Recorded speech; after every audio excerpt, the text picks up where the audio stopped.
ప్రజలకు పైన భారం పడుతుందో, ప్రజలకి అన్యాయం జరుగుతుందో అది ప్రతి ఒక్క విషయం పైన మా అధినేత మాజీ ముఖ్యమంత్రి వర్యులు శ్రీ వైఎస్ జగన్మోహన్ రెడ్డి గారి ఆదేశాల మేరకు మేము ఇవాళ ఇక్కడ ధర్నా చేయడం, అలాగే వినతి పత్రాన్ని అధికారులకు అందించడం జరిగింది.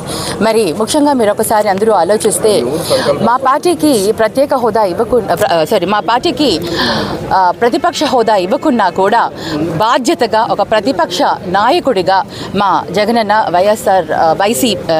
శ్రీ వైఎస్ జగన్మోహన్ రెడ్డి గారు ఈరోజు ప్రతి ఒక్క సమస్య పైన ఆయన ఇవాళ మేము మా గళాన్ని విప్పేందుకు ప్రతి ఒక్క ప్రజల మనుషులుగా ప్రజలకు ఏదైతే ఇబ్బంది జరుగుతుందో వాటన్నిటిని కూడా మేము ముందుకు తీసుకొని వస్తాము.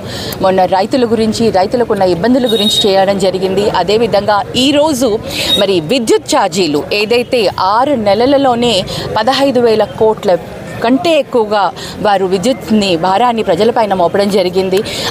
అస్సలు మేము పెంచము అన్న వాళ్ళు మరీ వీలవుతే విద్యుత్ ఛార్జీలను తగ్గిస్తాము అని ఏదైతే ప్రభుత్వంలోకి వచ్చే ముందర మాట్లాడారో అదే ఈరోజు చూస్తే 6 నెలలు తిరగకుండానే భారాన్ని ప్రజలపైన మోపుతూ ఇవాళ ఎన్ని లోన్స్ మనకి వచ్చినా కూడా వరల్డ్ బ్యాంక్ నుంచి కానివ్వండి, సెంట్రల్ గవర్నమెంట్ నుంచి కానివ్వండి, ఎక్కడి నుంచి మనకి ఎన్ని లోన్స్ వచ్చినా కూడా ప్రజలని పట్టించుకోకుండా ప్రభుత్వం అంటేనే ప్రజలకి కావాల్సిన విధంగా పరిపాలన అందించడం.